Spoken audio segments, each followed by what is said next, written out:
聞いて。私ラブ。私ベリー。私たちが任天堂 DS にデビューするよ。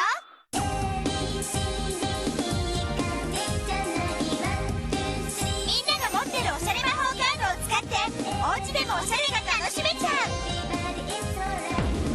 おしゃれ魔女ラブ&ベリー DS コレクション予約してね。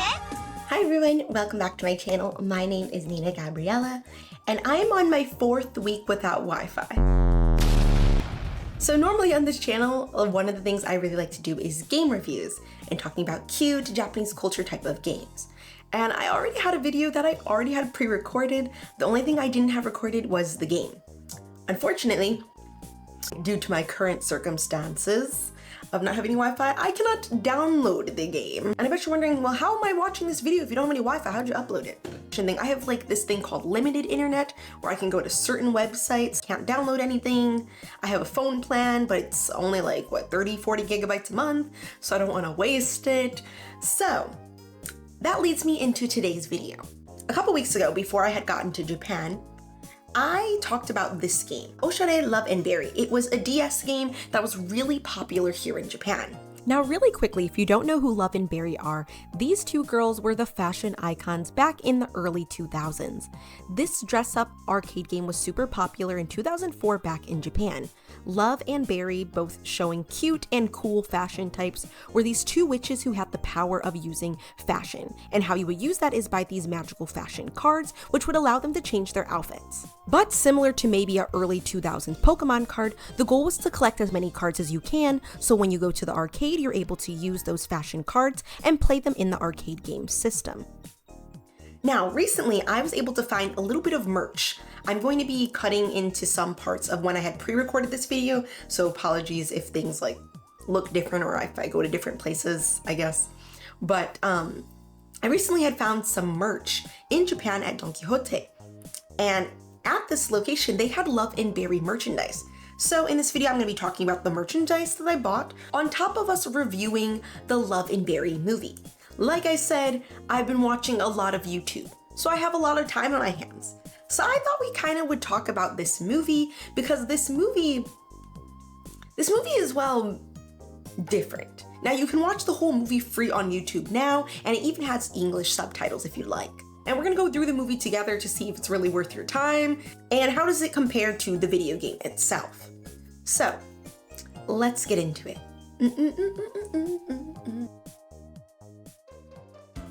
Now, before I break down the whole movie, let's talk a little bit about the arcade system a little bit.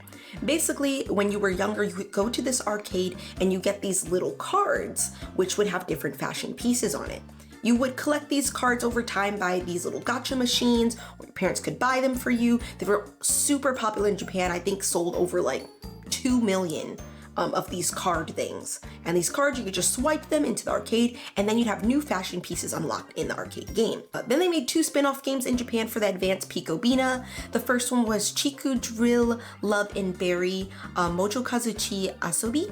This was like an educational drill game focused on letters, numbers, basic learning using Love and Berry characters. So this game had a lot of puzzles in it. From my understanding, it was pretty baseline of what the Love and Berry characters do. Then later on, they made Love and Berry Cute, Ni Oshare, which was like kind of a child-friendly version. This focused more on dressing up, dance mechanics. So these are all kind of things that were very popular back then.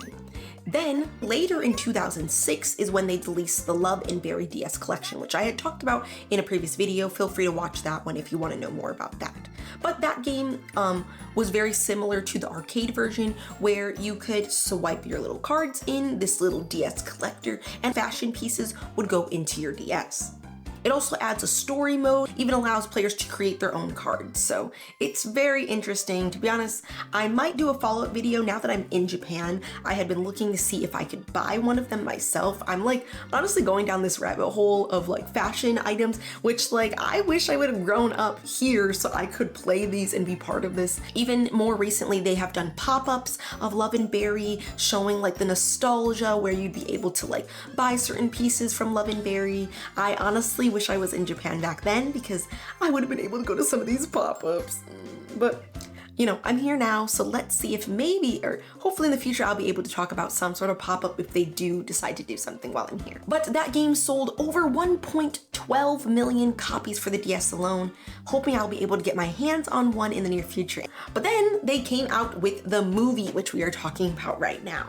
So this movie is called Love and Berry Dress Up and Dance, Magic of Happiness.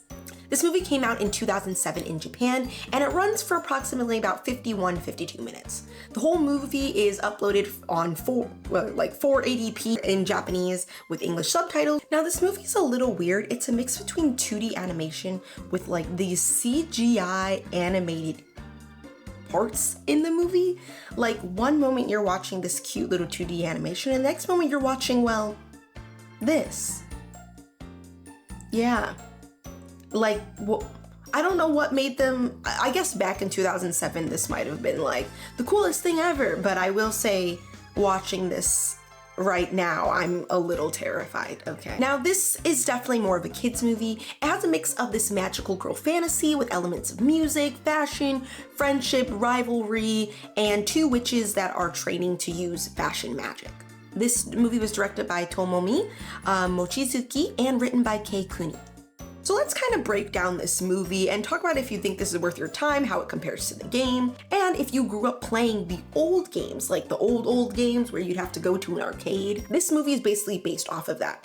So let's break down this movie, okay? The movie opens with its first song called Dance Along With Us. In this part of the movie, you see Love and Berry doing this in big grand ball waltz. This is the first adaptation of the CGI that you will be seeing, and honestly, when you first watch this, you kind of think the whole movie is going to be in this like CGI styling. No, this is just for the dance, and it honestly makes me think like if maybe some of this, if they are just taking parts from the DS game or the arcade game and they just stuck them in the movie, because I was like, this looks so different. I don't even know what made them add this in here. It makes no freaking sense. Either way, you watch them do this kind of waltz of the flowers, voices of spring type of thing, and then the title appears of the movie. For me, I feel like this like kind of break of this CGI to this 2D animation is a bit jarring, like in my opinion. Like, I don't know, I guess like maybe that's how I feel watching it now. But I will say like the cut between these two, I'm like, boy, what the heck? I guess it's okay. You come to realize that they are actually doing this because both girls are trying to enter into this fashion academy school where you can become a fashion witch. So Miss Maria, she praises Love and Berry for their efforts, as this is the third time both of them have taken the exam. They go to a resting room where they compare their outfits, and you learn a little bit more about the two of them. Love is fitted in this fitted tea-girl shirt with Berry in like this black tee. But you know what I noticed? I realized, which is so weird. So Love and Berry in this scene actually don't even know each other. This is like the first time they're actually getting to know each other. But Berry decides to put on a shirt that says Love and Berry. And I'm just like, didn't you just meet this girl? I'm like, bro, what? And she wears this t-shirt for basically the whole movie. And this is like still the start of their friendship. I don't know. I just thought it was a little weird. It was like, then it makes you think like, is this like maybe a different universe? Like maybe they have already met each other in the game and they're talking about Love and Berry from a different universe. I don't know. Let's keep moving. Now, the girls technically aren't supposed to leave, not actual students of the academy. The dance they had done was just for their final exam to enter into the academy. So the two of them decide to sneak out and start exploring the actual university before they can actually attend there. She ends up bumping into some girl in the hallways and says, "Oh, be careful," and all this other crap. You also learn that Berry is supposed to be the successor of her family members who are on the walls inside this academy hall. At the end of the hall is like the empress, like the most fashionable witch master, I guess. I don't know. They talk about her a little bit in the movie. She doesn't play a big role because I don't know if she's like, like, I don't know. But she is on the wall and she encourages them with like some kind of like, hey, it's gonna be all good, kids. So after this, the two girls decide to part ways. So then tomorrow they'll find out the results of how they did on the fashion exam. So what ends up happening this next morning is that Love is late to see the results of their fashion exam. So you see her kind of running, and she runs into this guy who she has a little bit of a crush on, but you'll soon see him later. He does kind of appear a couple times. But she talks to him for a couple minutes before running with the iconic toast in her mouth thing before it drops into a river when she bumps into him. So honestly, I kind of like this part. It reminds me of Sailor Moon. It's kind of cute. When she actually arrives, she meets up with Barry, and the two of them go inside the examination hall. Inside the hall, she is greeted by all of the headmistresses that are there. Now once you go there, they kind of like dog on them a little bit. Now, like I had said earlier, this is the third time they've taken it, so they're like, look, do you think you really like passed the exam, you know, after this whole time? You guys still don't understand like what it means to be a fashion girly, you know? Do you even know this term? I was like, even I was kind of confused. I was like, dang, it takes all this to be a fashion witch, I guess. They learned that they've not necessarily passed the exam, but they can pass the exam under some conditions. The headmistress invites the two of them at their house and said, hey, if you decide to work at my house and make some girl happy with the power of fashion magic, then I'll let you two pass the exam. Which low-key I think is weird. Like, honestly, child labor, because I'm pretty sure these girls aren't even in high school yet. They're trying to get into the high school academy, but they're just like, yeah, come work at my house. While you're at it, also do something that is related to the job, which I think is kind of crazy. So the girls agree that they're going to go through this test with the headmistress and start making their way over to her house. So when they get there, they're greeted by this cat. His name is Balulu. He is like a talking magic cat. He picks up the girls and takes them to the mansion, which they're both like, oh my gosh, this is so beautiful. But you can tell that the girls don't necessarily love the idea of the two of them having to clean. They like their new rooms, but they're also like, yeah, I don't really want to clean, bro. I just want to like become a fashion witch. So the two of them decide that they're going to sneak out, and along their way, they meet that same boy again, Sho. Now, sometime earlier in the movie, Sho is pretty important because he ends up meeting one of his classmates, Sho, who has this ability to sing, but is like too nervous to do so. So after they see Sho in this scene, the girls decide that they want to kind of get out. They've been inside the mansion cleaning for so darn long. They're like, bro, I don't want to do this anymore. Which honestly, I can't blame them. Like, look, okay, like, yeah, they're doing a little bit of cleaning, but like, the whole point is for them to get into the fashion academy. So why do they got them in the house cleaning? You know what I'm saying? But whatever. So the two of them decide to sneak back off to the academy to do a little bit more exploring because they love being there so much. And they end up getting attacked by one of the headmistresses. He was like the homeboy that was low-key attacking them when they were in the beginning hall scene. He basically says, yeah, no, two of you don't look like you're gonna make it. Both of you are trash. And they like start standing up for themselves. They're like, bro, why are you dogging on us? Like, low-key, we're trying to get into the school and you just don't believe in us. Basically, that gets the two of them in trouble. The headmistress is like, bro, why are you standing up to authority like that? Don't you want to get into the school? So the two of them are kind of like, oh yeah, we get it. Like, we shouldn't be moved to authority. But I'm going to say he kind of started it. He did kind of start it. Like, I do get it. Maybe they're young and they shouldn't be like talking back to authority. But he did start it. He was saying some rude freaking stuff to them. Just saying, homeboy, back it up. Back it up. The headmistress says, I'm gonna let it slide. It's okay. And in my mind, I'm like, let it slide? He did it first. He literally was at their throats first, but whatever. She then lets them leave the mansion for a little while to go explore the world. And that's where you get into this next scene, which I think is a scene from the game, actually. Now, before we go into that same classmate bumps into Love. They talk for a minute and she's just like, oh, I'm sorry. Like, I bumped into you. And again, like, keep an eye on her, okay? Like, she's coming back, you know.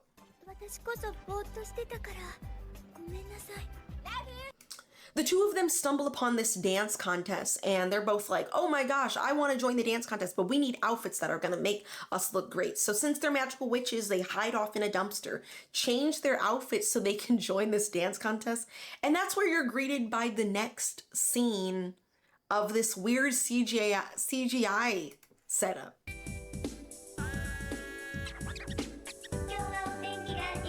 I don't know if this is copyright, but I'll just give you guys like a little snippet of it.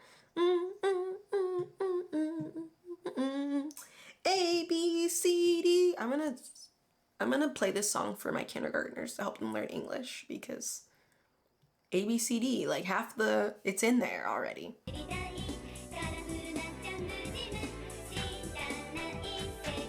I honestly, the choreography, the CGI, the outfits, okay, are cute, but it's just the CGI. And honestly, this is a very similar scene than what it is in the game. In the game, like, once I got to the scene, I really started understanding the game more, because the whole point of the game is for them to switch into these fashion outfits and then do sort of these like rhythm games that work along with the fashion pieces. So this kind of like helped me understand it a little more, because here they are changing their outfits and then they are doing a little fashion dance part to it. So I was like, okay, I'm with it now. I actually understand this a lot more now. So this kind of all made sense to me after this point. So after this scene, that same girl, Yumi, decides to come up to Love and say she thinks that her choreography was so amazing. You know, the two of them were great on the stage. And she said she wishes she could feel as confident as they are. You see where this is all coming back around circle, you know. It's predictable, but you know what's happening. So she tells him like, oh my gosh, I would love to do this, but you know, I can't. I'm not confident to do so. And she ends up like running away because she's just so sad and traumatized, you know, because she can't do it. She's lame or whatever. So after that night, the two girls decide that they want to actually help Yumi and try to get her confidence up so she can start becoming a singing, dancing girly as well. So the next day they invite Yumi over to their house and they decide they're going to give her like a makeover. But this kind of doesn't really go very well. Now granted, I think this is really cute. I do love seeing all these different fashion pieces. Like you guys already know, the fashion girlies, okay? Like it's just really interesting seeing this. And I feel like as a kid, I would have loved watching this. Like even now, yes, I loved watching this. But like this scene in itself, I think I just loved. It's giving magical girl, Sailor Moon. It's giving fashion, you know. Either way, they try to help Yumi and Yumi's just like, nah, I'm not feeling it. I don't really like the fit. And to be honest, I'm like, why? Why? Everything they gave you was 10 out of 10s, okay? Like, girl, get it together, okay? Get it. I thought it was cute. I thought they were very cute. But Yumi's just like, I can't see myself wearing any of these things. It's just too much for me, and I just miss my friend from home, which is where you learn a little bit more about Yumi's backstory, as she feels unconfident because her best friend moved to a different town, and the one thing that her best friend left her was a little charm piece. Then cuts in this whole scene where like the girls start fighting with one another because they're like, my outfit was better, my outfit's better. And then, I don't know, they get really upset with each other and they start fighting. And then Barry's like, you know what, forget this. I don't need this, and decides she wants to leave. The two of them end up making up and everything's all good. But then that leaves us with our last thing. They're like, what about Yumi? We still didn't figure out what is wrong, or we still need to figure out what we're gonna do. And that's when the girls remember the little charm on her bag and decide that they want to create that outfit. Now you see, in the beginning, they gave the girls a special card. As fashionable witches, they're allowed to use different cards of fashion pieces, but because of this like program that they're in, they give them one special card that they can draw anything on. So the two of them stay up one night, they draw, you know, Yumi's doll outfit on this card, and then they meet up with her. Now, Yumi wants to do this audition that is being really popular on the radio. So they decide to go with her to the audition and surprises her with a new fashion outfit. So they give her the special card, changes her whole look, and then she starts feeling happy and a little more confident.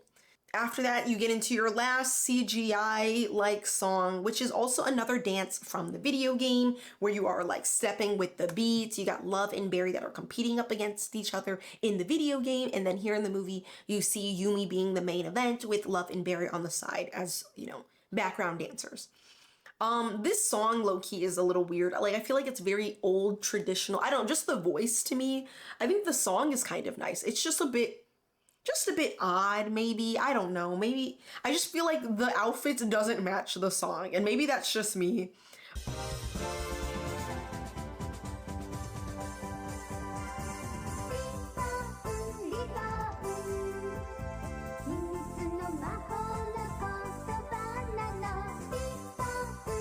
So after this scene, they learn that Yumi actually won the audition and she'll be able to debut as an idol, I don't know, singer or whatever, because of her great audition. The boys show that we had seen earlier decides to give her some flowers, tell her she did a great job, which technically means that Love and Barry fulfilled their mission of helping out a girl with their power of magic. So the next day, the two of them go to the headmaster office place where that same mean guy says like, okay, like maybe you two are becoming a little more mature, tries to suck it up a little bit. When the two of them get there, the headmaster said you clean the house good and you help that girl with the happiness of fashion magic. So the two are then happily admitted into the academy. And they also end with the scene of the two of them walking into the academy, and then the magic mirror of the super empress lady starts talking to them, and it's low-key kind of weird. And whoever did these captions are so funny too, because there are a couple scenes where the mistress is talking throughout the movie and like shines and just starts randomly speaking. Like no one asked her to start speaking. Even I was thinking, I'm like, where did you come from? It's not like she ever appears. She just talks from the painting. Either way, the two of them get admitted into the academy and they're able to start their new journey as fashion witches. They later run into Yumi, who has this beautiful, cute new look, and she says thank you so much for like helping with my confidence, and now I can be a little idol girl. And the two of them are like, let's celebrate. And she's like, actually, I'm going on a little date with Shokun. You know, he invited me out because he thought I was so beautiful and hot or whatever. So yeah, sorry. So the two of them are like, dang, like low-key she stole our man. She got hot and then stole our dude. Like, how could she do that?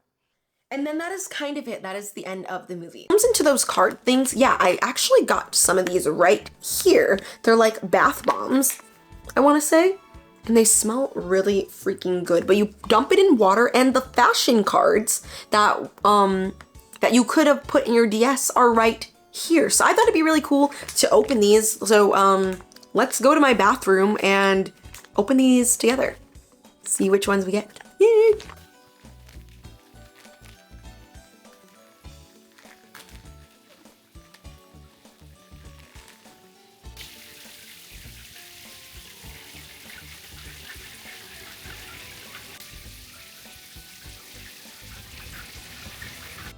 Okay, so I'm back. I'm recording this on my DJI, by the way, so if it looks a little different, that's why. But these are the ones that I had gotten. So on one side is like a picture of Love and Berry. So these are the girls.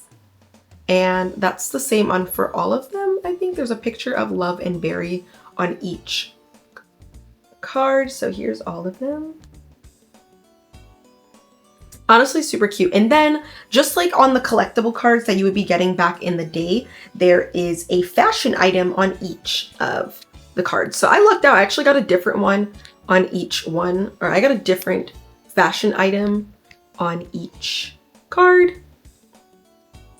So if you're playing this on your DS, you would be able to take this and put it actually in your DS. You take your little cards and then you would unlock that fashion item in the game. So this is really cool. These aren't actually cards. These are just keychains based off of the cards, but I just thought it was still cool that they even had these. Like these are gonna be super cute to put on my bag or something, especially because how tiny these are. I might honestly make this into like a little phone charm, honestly, and put it on my bag or on my DS even. This would be really cute on like someone's DS. But here's how they look. Honestly, I think this is a really great idea. I love this. I wish they were the real collectible cards. I probably could find them on like eBay or something. So if you guys want to see me make a second part to this talking more about Love and Berry, if I can find some cards, let me know. If you own any and you want me to review them, that'd be really cool as well. Leave a comment down below. We'll share with you guys since I had found these, and hopefully we can talk more about the girls very soon.